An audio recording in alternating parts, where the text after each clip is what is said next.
Hola a todos, ¿cómo están? Desde hace bastante tiempo ya me habían pedido hacer un video sobre la presentación del Evangelio con los vasos y el agua como lo solemos hacer. Así es que voy a intentar hacerlo esta vez. Me acompaña mi esposa que está por ahí mirándome, pero ha prometido estar en silencio, excepto cuando me equivoque, entonces se reirá. Por lo demás, estamos preparados. Pero bueno, para los que quieren aprender a hacer esta presentación, solo necesitas dos cositas que representen a los árboles del huerto. Eh, Algún container grande con agua, una botella, una gaseosa, cualquier cosa que sea grande y que tenga líquido. Y vasos. Yo prefiero siempre los que se pueden ver para que se note la presencia del agua dentro de ellos. ¿Ok? Pues bueno, empezamos. A ver. Yo lo hago un poquito diferente a como lo hacen otros. Cada uno va adaptando esta presentación a su estilo y a su manera. Así es que les explico lo básico de cómo es que lo hago yo y luego ya ustedes ven de qué modo lo quieren hacer.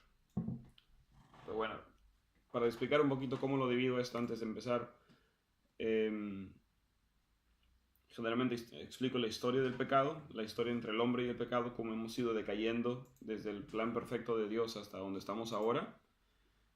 Luego de eso explico el problema presente, de la culpa, de nuestra situación ante Dios.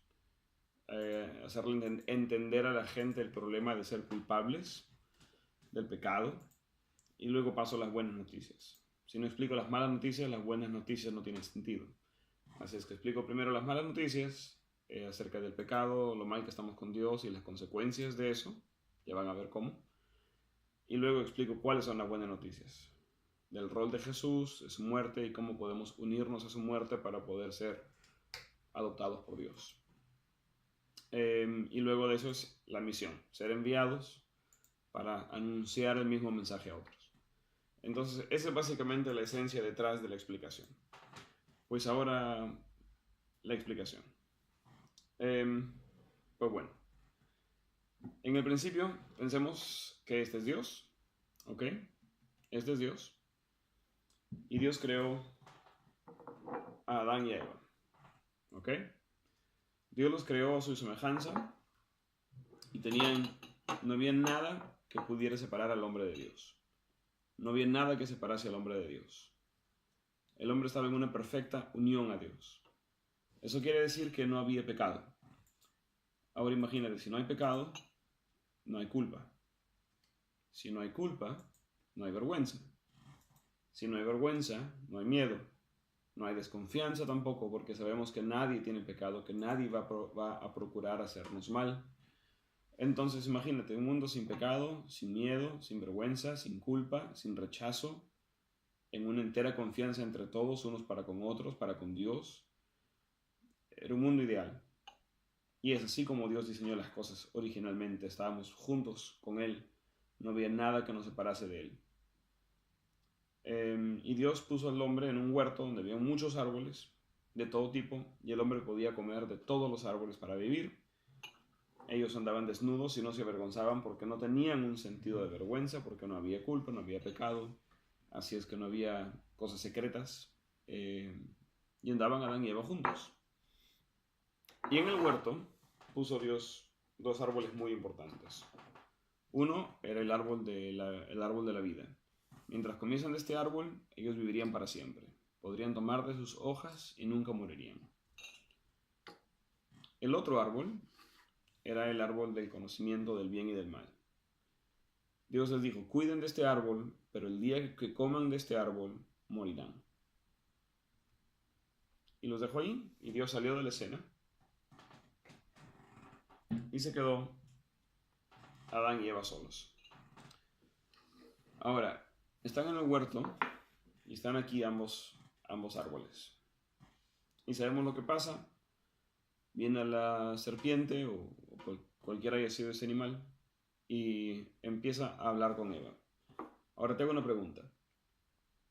Es importante siempre involucrar a la gente con la que tú hablas haciendo preguntas. Ahora, ¿Satanás qué quería? Su objetivo era que Eva coma de este árbol, ¿verdad? Que Eva desobedezca a Dios y que haga algo diferente en contra de su voluntad. Pero date cuenta que Satanás no le dijo, anda, come. ¿Qué hizo Satanás? ¿Te acuerdas? Le empezó a hacer preguntas. Empezó a hacerle un diálogo, a razonar con ella. Y es lo que Satanás hace con mucha facilidad hasta el día de hoy, con mucha gente. Y la gente no se da cuenta. Piensan que son ideas, razonamientos, filosofías. Satanás le dijo, o sea, que he dicho a Dios que no comas de ningún árbol del huerto. Eva le dijo, no, yo sí puedo comer de todos los árboles. Solamente de este no debo comer. ¿Y por qué no? Pregunta Satanás. Pues porque si como de ese árbol voy a morir. Ahora, Eva no sabía qué cosa era morir, porque hasta esa época no existía la muerte. Y Satanás se habrá quizás aprovechado de esa ignorancia y le dijo, no, Eva, no es que vas a morir, sino que el día que comas de este árbol vas a volverte inteligente, vas a ser como Dios. Y entenderás no solamente el bien, sino también el mal. Y ahí Satanás se quedó callado. Lo único que él quiso hacer fue poner en la mente de Eva dudas y embarcarla en un camino de razonamiento que le va a llevar a una conclusión equivocada. Hacerla llegar con sus propias ideas a una conclusión equivocada. Hacerle pensar de que sus ideas van a tener un mejor resultado para su propio bien que las ideas que tiene Dios para ella. Y es ahí donde le dejó. Y es ahí lo que Satanás hace con mucha gente, con todos hasta el día de hoy. Los pone en una cadena de razonamiento y decir, bueno, pues de repente, ¿no? Tengo una buena razón para comprarme esto y descuidar a mi familia. Tengo una buena razón para engañar a mi esposa. Tengo una buena razón para hacer esto, para hacer aquello. Tengo una buena razón para hacer esta mentira piadosa. Y Eva, pues, razonó y sola ella llegó a la conclusión, voy a comer. Y comió. Y le dio al marido, que también comió como ella. La consecuencia directa de haber comido de estos árboles, de este árbol, es que sintieron culpa. Y sintieron vergüenza. Y sintieron miedo. Ellos escucharon que Dios venía caminando por el huerto y se escondieron detrás de los matorrales. Aparece Dios otra vez en la escena buscándolos. Y ahora mira lo curioso, Dios sabía qué había pasado. Dios sabía dónde estaban. Dios sabía todo. Pero aún así le dio a Adán la oportunidad de ser sincero y de ser honesto. Y preguntó, Adán, ¿dónde estás? Y salen ellos de su escondite y dicen, Dios, estábamos escondidos. Y les pregunta, ¿por qué se escondieron? Y dice, porque estábamos desnudos y tuvimos miedo. Le dijo, ¿cómo saben que están desnudos? ¿Acaso comieron del árbol? Y Adán hizo algo que hacemos los varones hasta el día de hoy con mucha facilidad. Ella, la mujer que tú me diste, ella me dio del fruto. Eva, ¿qué hiciste? Eva hizo lo mismo. La serpiente, ella me dio de comer del fruto. Y en ese momento fue cuando los dos decidieron, en vez de confiar en Dios como un padre, en vez de confiar en Dios como un creador que tiene el mejor interés de ellos, tiene las mejores intenciones, para ellos, pensaron, no, mejor me defiendo, mejor protejo mis intereses, mi honor, mi cara, mi reputación. Y fue allí cuando cambió la naturaleza de la mujer, de ser una persona abierta a Dios, a ser una persona cerrada a Dios. Igual Adán. Y Dios responsabilizó a Adán del pecado de ambos. Y les dijo, bueno, a partir de ahora han cambiado su naturaleza y ya no, si siguen comiendo del árbol de la vida, van a vivir para siempre y tendré para toda la eternidad un problema en la creación con el pecado. Así es que es mejor que yo los saque del huerto y los deje en la tierra hasta que mueran. Ahora, la pregunta que mucha gente me hace es entonces, ¿no hubiera sido más fácil que Dios simplemente no ponga el fruto? ¿No? Hubiera sido mucho más sencillo que este árbol no estuviera allí. Si el árbol no estaba allí o si la serpiente no estaba allí, nos ahorramos el problema. ¿No? ¿Para qué puso Dios esto ahí? Ahora, este árbol es muy importante porque este árbol representa tu libertad. Este árbol representa que fuiste creado a imagen de Dios, con voluntad para escoger qué cosa hacer, si vas a hacer el bien o si vas a hacer el mal. Por ejemplo, alguien me dijo una vez, ¿no? Si yo tuviera hijos, bueno, yo tengo hijos, ¿no? Pero si yo le dijera a uno de mis hijos, ¿sabes qué? Te vas a quedar solo en la casa y no quiero que salgas, quiero que te quedes dentro de la casa. Pero cuando me voy cierro todas las ventanas con llave y pongo 3 candados en la puerta y cadenas y me llevo las llaves. Cuando yo regrese es muy seguro que mi hijo o mis hijos estarán allí. Pero yo no sé si se quedaron allí porque me querían hacer caso o se quedaron ahí porque no tenían opción. Si yo hago lo mismo y me voy, pero les dejo las llaves a ellos, entonces si al regresar veo que no han salido, entonces entiendo que ellos escogieron confiar en mí, que escogieron obedecerme, que creen en mí, aunque no entiendan quizás mis órdenes, pero confían que lo que yo les pido que hagan es lo mejor para ellos. Es la idea básicamente de Dios con dejar este árbol allí. Dios no quiere que le obedezcamos porque somos una máquina, porque Él tiene sus propios planes en mente y le importa un comino el resto. Él quiere un amor donde uno escoja amarle, donde uno escoja seguirle. Tanto se habla ahora del amor que Dios tiene por la gente, pero el punto más importante es el amor que nosotros tenemos por Él. Ahora, claro, hay que entender quién Él es para saber aprender o decidir amarle. Y eso es lo que quiero explicar con esto. Pero entonces, date cuenta de la importancia de este árbol. Entonces Dios ya no estaba en la escena, los árboles tampoco,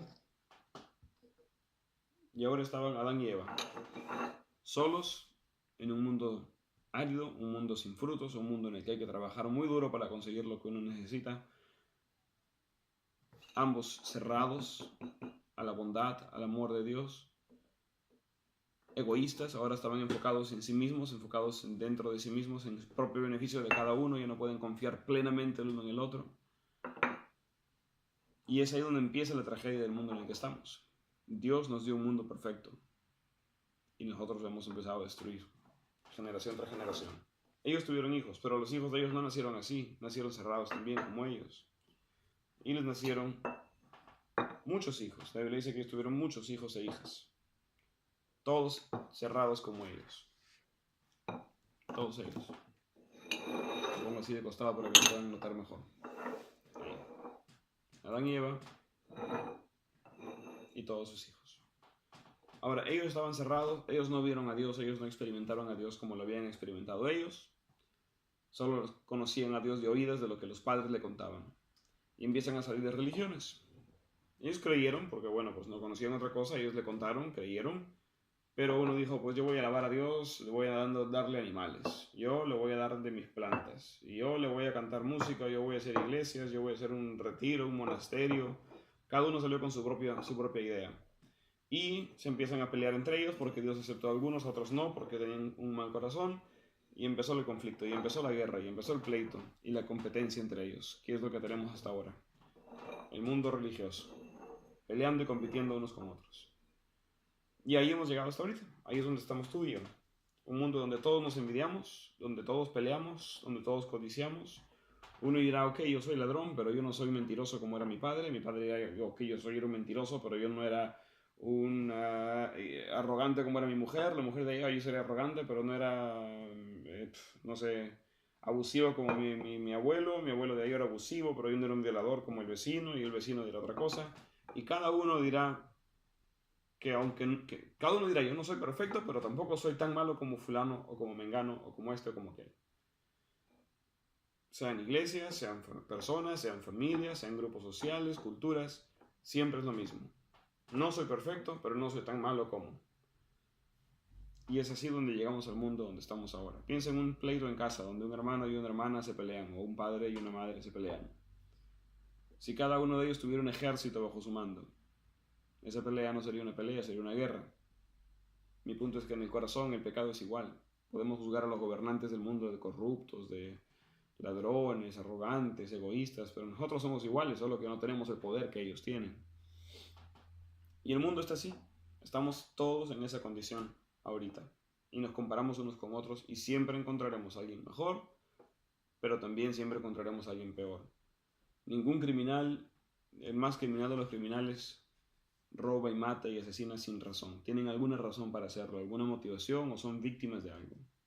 Pero lo hacen por algún motivo y se justifican a sí mismos, en alguna u otra forma. Pero llegará el día en el que tú y yo vamos a estar de pie otra vez ante Dios. Y ahora imagínate eso puede ser hoy día. Antes de que vayas a tu cama, te mueres y te toca estar delante de Dios. Quiere decir que es posible que antes del próximo amanecer tú ya estés mirando a Dios a los ojos. Y en ese día Dios tiene el deber no el gusto, sino el deber de juzgarte. Y va a estar ahí tú, paradito. Y no te vas a poder comparar con ninguno de estos señores. Tú no podrás decir, bueno, Dios, sí, yo no fui perfecto, pero no fui tan malo como mi país, como mi familia, como mi cultura, como mis amigos, mis compañeros, mi ex esposo, mi mujer. No, no va a haber con quién compararte porque Dios va a juzgar tus obras. No tus obras en referencia a las de ellos. Tus obras en referencia a su ley. No en este estándar, sino en este estándar, que es mucho más alto. Porque Él te va a juzgar de acuerdo a sus leyes. Vivimos en su mundo. Usamos la vida que Él nos dio. Usamos los recursos que Él creó. Si yo me voy a Inglaterra, donde manejan en el lado opuesto de la pista y manejo en el lado derecho, yo no puedo decir, no señor, pero es que en mi país se maneja a la derecha, así es que yo puedo aquí manejar a la derecha. No, usted está en Inglaterra y usted tiene que seguir nuestras leyes. No podemos vivir en un mundo creado por Dios y hacer lo que se nos da la gana y reclamarle a Dios en aquel día. Así es que aquí, cuando lleguemos al punto de ser juzgados por Dios, hay 3 malas noticias que te quiero dar. Muy malas noticias. La primera noticia mala es que tus buenas obras no te sirven para nada. La mayoría de gente que es cristiana en alguna manera, o tiene algún concepto parecido al cristianismo, piensan que en el día que mueran, Dios los va a recibir en el cielo porque fueron buenos. Buenos en comparación a estos vasos, pero no en comparación a este Dios. Ahora, te pongo un ejemplo de a qué me refiero. Si tú conduces un auto y cruzas la luz verde, o te detienes ante la luz roja, estás cumpliendo las leyes, ¿verdad? Estás cumpliendo las leyes de tránsito. Pero no recibes ningún dinero por cumplir las leyes de tránsito. No recibes ningún premio. La policía no te va a perseguir para darte $100. Es lo normal, es tu obligación. Cumplir la ley es nuestra obligación. Si no robamos o no matamos o no estafamos, no nos premian. Porque es lo normal, es lo que esperan de nosotros. Cuando estemos ante Dios, nuestras buenas obras no son ningún mérito. No podemos decirle a Dios, pero yo fui buen padre, buen hijo, buena madre, buen trabajador, buen ciudadano. Ese era nuestro deber. Es nuestro deber. No es ningún mérito a nuestro favor. Pero ¿qué pasa si nos atrapa la policía y somos culpables de haber cruzado la luz roja? No importa cuántas veces hemos obedecido las leyes de tránsito, si desobedecimos una vez y somos atrapados o descubiertos, tenemos inmediatamente que sufrir consecuencias por eso. No importa si un ladrón es buen padre, será juzgado por ser ladrón. Porque las cosas buenas que hacemos son nuestra obligación. Justicia es justicia. Tus buenas obras el día que estés ante Dios no te van a ayudar, porque Dios no las va a reconocer como buenas obras. Solo va a reconocer tus crímenes. Serás juzgado por tus crímenes, por los pecados, por las leyes que rompiste de Dios. Segunda mala noticia, sé que se habla mucho del amor de Dios, y es verdad, Dios nos ama, pero su amor en ese día no te va a servir. ¿Por qué no te va a servir? Porque su amor está sujeto a su justicia. La justicia es más alta que el amor. ¿Por qué digo esto? Si yo fuera juez, o si tú fueras un juez, y te traen a la persona que más amas, la policía la trae a tu tribunal esposada, digamos en mi caso que traen a mi esposa esposada ante mí, yo soy juez, y me dice, señor juez, su esposa ha asesinado a la vecina en un acto de rabia, aquí están las pruebas, hay videos, están las armas, está la sangre, las huellas digitales, todo está allí. Ella es culpable. ¿Cuál es mi deber como juez? Mi deber como juez, ¿cuál sería? Castigarla, ¿no es cierto? Condenarla, porque es culpable. Si yo digo, ay no, pero es que la quiero tanto, que la dejo libre, déjenla, no la hagas de nuevo, ¿ok? Prométemelo, ¿me lo prometes? Ok, anda nomás. Entonces la familia de la víctima, ¿qué me diría? Señor juez, usted es un corrupto, injusto, y Dios no es ni corrupto ni injusto. En aquel día, el amor de Dios va a estar sujeto a su justicia. Entonces Dios te podrá amar mucho, pero Él no puede, por el amor que siente por ti, exonerarte de las culpas que has cometido. Dios es justo y tendrá el deber y la obligación de castigarte a pesar de lo que Él pueda sentir o de lo que Él quiera hacer. Y la tercera mala noticia es que todos tus pecados cuentan, no solo los que tienes en tu vida ahora, cuentan todos los pecados que cometiste desde que tienes conciencia.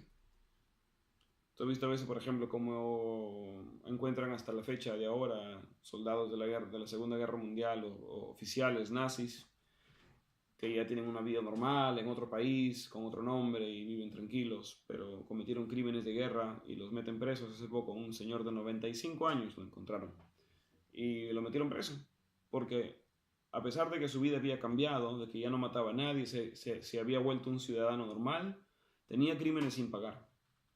Si yo he matado a alguien hace 20 años y después dije, ay no, Dios mío, lo maté porque estaba borracho, no, nunca más voy a tomar, ya nunca más me voy a fiestas, me vuelvo un hombre de paz, me vuelvo un hombre pacífico, gano el Nobel a la paz. Pero descubren después que he cometido un asesinato hace 20 años atrás, aunque yo haya cambiado, igual tengo que cumplir esa condena. Yo no puedo ser considerado inocente hasta que no cumpla mi condena. Entonces, mira esas tres noticias. El día que seas juzgado por Dios, que puede ser esta noche, tus buenas obras no te van a servir, el amor de Dios no te va a ayudar y vas a ser juzgado por todas las leyes de Dios que rompiste desde que tienes conciencia, por todas las cosas que hiciste, aun si ya cambiaste. Eso sigue sobre tu conciencia, sigue aún pendiente, tiene que ser pagado ese crimen. Entonces va a ser un día muy duro. Y date cuenta, no hay pecado venial, no hay pecado chiquito. Si yo miento a mi hijo me dice, le digo, hijo, vamos a ir esta tarde al cine. Y no voy al cine con él, en lugar de eso me voy a jugar fútbol con mis amigos. Yo ni veo fútbol ni voy al cine, pero es solo un ejemplo. Y llega mi hijo y me dice, papá, estaba esperándote para ir al cine. Y digo, uy, hijo, es que estaba trabajando, pero estaba viendo fútbol con mis amigos. No pasa nada porque mi hijo, bueno, ya le daré un chocolate y estará contento y se irá a jugar. Si le hago la misma mentira, yo te cuento, una mentira venial, una mentira piadosa, una mentira hacia medias, ¿no? Hago la misma mentira a mi mujer. Le digo, mujer, vamos esta noche a tomar una cena bonita en un restaurante.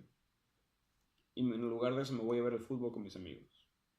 Y mi mujer me dice, Fabián, te estaba esperando vestida y todo, ¿y qué pasó? Le digo, uy, no, es que mi jefe me dio una tarea que no pude cumplir, así es que pues estaba trabajando. Si ella me descubre, ¿qué pasa? Tendría grandes problemas con mi mujer. Hasta de repente pensaría que la he engañado, etc. No son ejemplos hipotéticos. Mi esposa jamás creería que la he engañado. ¿O sí? Se ríe nomás. Ahora, si hago la misma mentira a mi jefe, y dice, Fabián, tienes que visitar a un cliente. Y en vez de ir a ver al cliente, me voy a ver fútbol con mis amigos y le digo, no, señor, es que tenía otro compromiso de la oficina. Y descubre que estaba viendo fútbol en vez de ver al cliente. ¿Qué pasa? Puedo perder mi trabajo. Si le miente un juez, el juez me dice, señor, ¿estuvo usted a tal hora en tal lugar? Digo, no, estaba trabajando. Y el juez descubre que le mentí, que estaba viendo fútbol. Puedo acabar en la cárcel. La misma mentira, pero mientras más alta sea la autoridad de la persona contra la que he mentido, más grandes y serias son las consecuencias. Ahora, cada vez que tú y yo pecamos, lo hacemos contra Dios, que es la autoridad más alta del universo. Cuando usamos nuestros labios para decir cosas que a Él le desagradan, cuando usamos nuestro cuerpo para hacer cosas que a Él le desagradan, imagínate. Entonces, ese día que seamos juzgados por Dios es un día en el que tú y yo vamos a saber con toda seguridad que somos culpables. Y entonces el juez tendrá que dictar condena y dirá, bueno, pues usted fue hallado culpable, mañana a las 3 de la tarde usted va a ser ejecutado.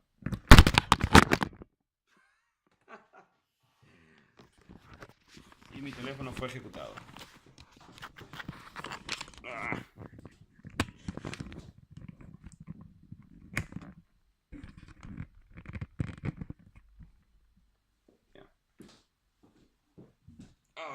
Seguimos. Entonces de mañana usted será ejecutado. Ahora,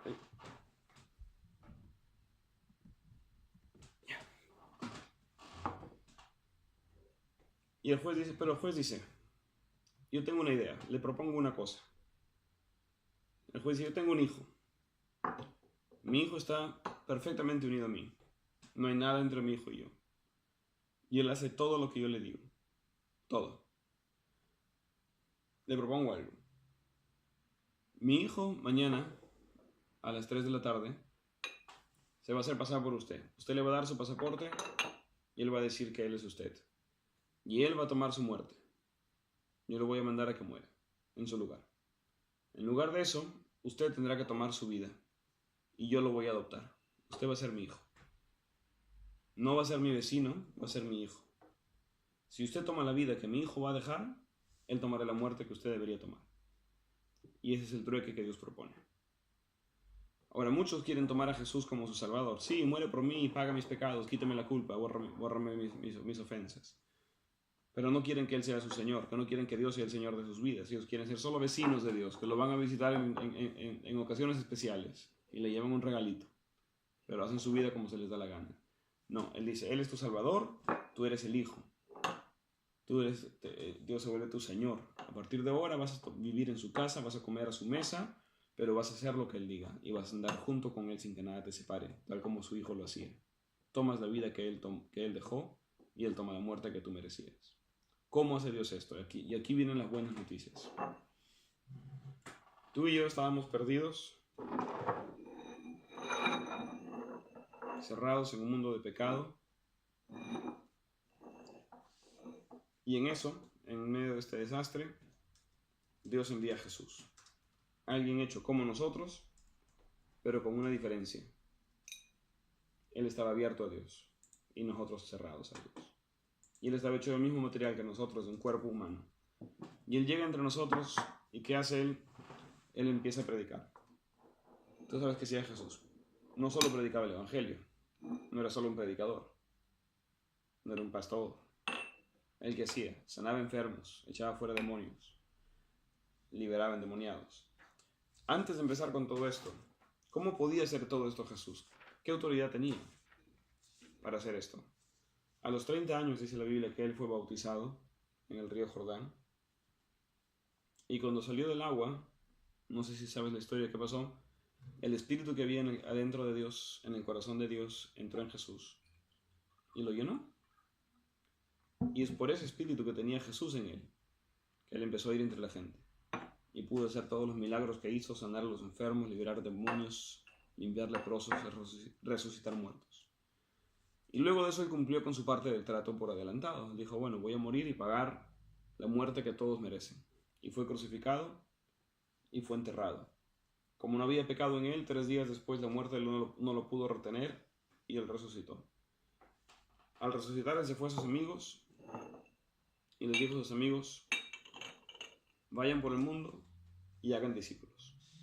Y luego de eso Él se fue y subió al cielo. Y ahorita en este momento, mientras hablamos tú y yo, Él está sentado junto a Dios, a la diestra de Dios. ¿Qué es un discípulo entonces? Lo que Él le mandó a sus amigos a hacer. Un discípulo es alguien como tú y como yo, que primero reconoce lo que te he explicado, que ante Dios tenemos un gran problema, nuestro pecado. Al ver nuestro pecado, esta persona se arrepiente y al arrepentirse de pronto cambia hacia Dios. Y otra vez se abre a que Dios pueda corregir su vida y pueda volverse el Señor de su vida como antes era Adán. ¿Qué es arrepentirse? Arrepentirse no es volverte perfecto, pero arrepentirse es la decisión de decir, lo que yo sé que está mal, lo voy a parar. Y cualquier cosa que más adelante descubra que a Dios no le agrada, la voy a dejar de hacer. Y haré todo lo que a Él sí le agrada. Aunque no lo sepa todavía. Pero me propongo a partir de hoy, porque tú ya sabes ahora mismo qué cosas hay en tu vida que sabes que a Dios no le agradan. Tú sabes.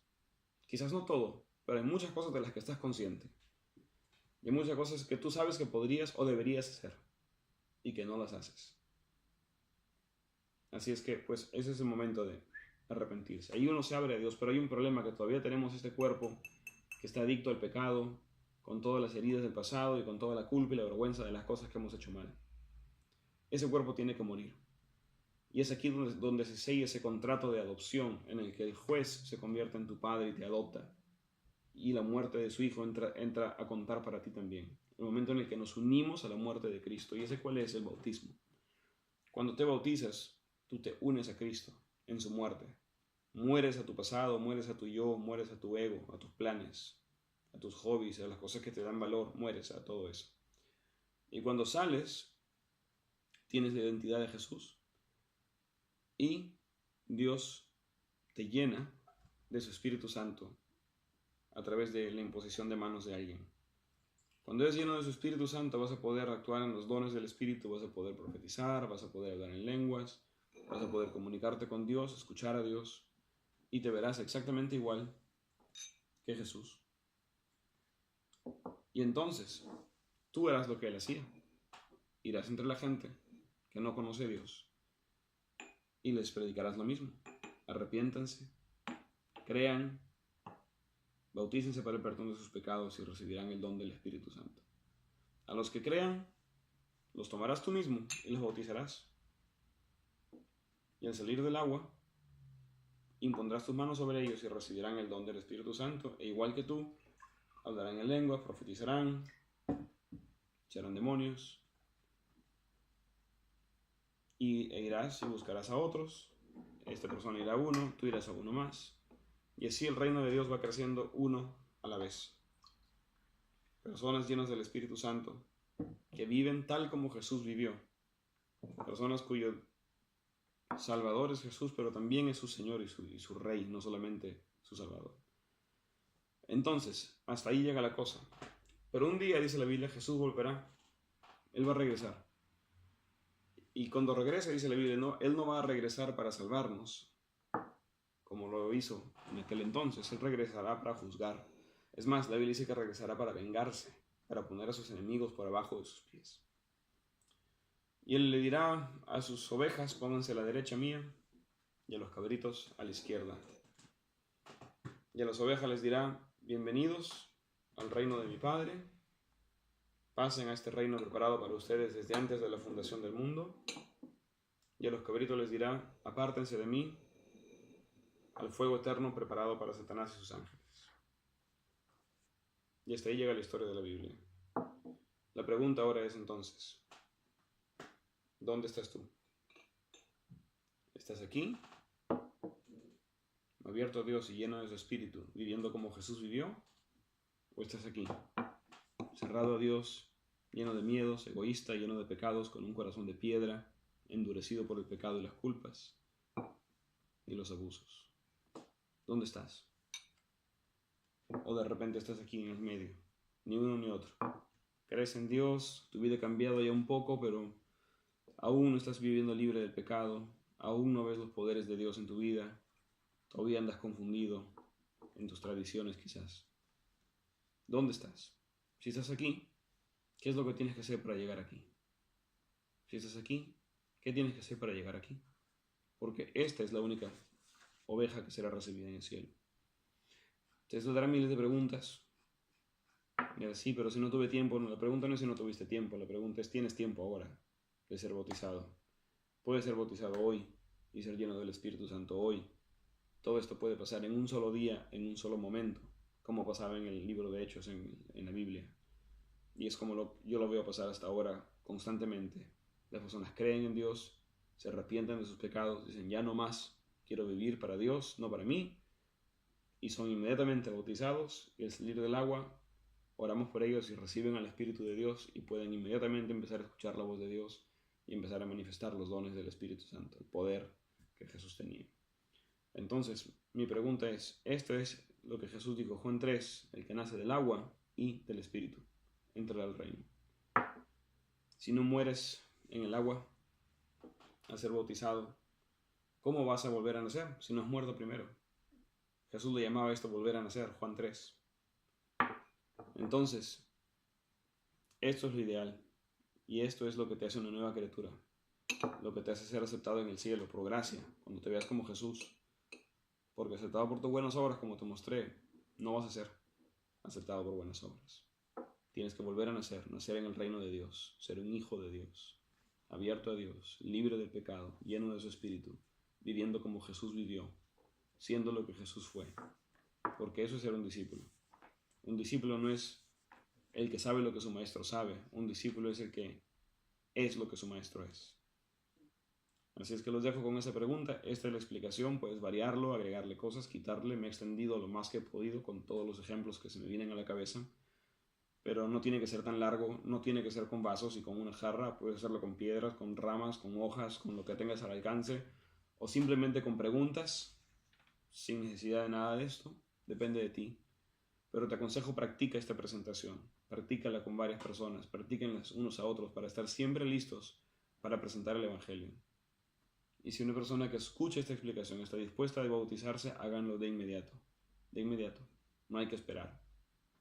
Alguien termina con este ejemplo. Una vez un amigo mío me dijo, si yo tengo un perrito que quiero mucho y duerme el perrito en mi cama, imagínate un niño, ¿no? Que duerme con el perrito, que lo cuide, el perrito le lame la cara, le da de comer, pero un día el perrito se muere. ¿Puede ese niño seguir durmiendo con el perrito en la cama? ¿Puede ese niño seguir acariciando al perrito, besando al perrito muerto? ¿Qué pasaría si duerme con un perro muerto? ¿Mi cuerpo vivo le daría vida a su cuerpo muerto? ¿O su cuerpo muerto infectaría mi cuerpo vivo y lo mataría? La segunda, ¿verdad?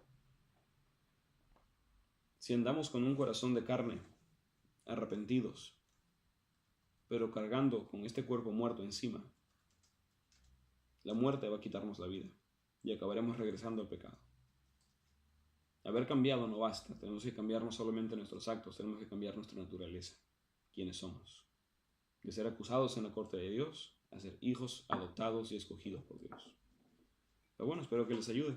Y esta es la presentación. Gracias.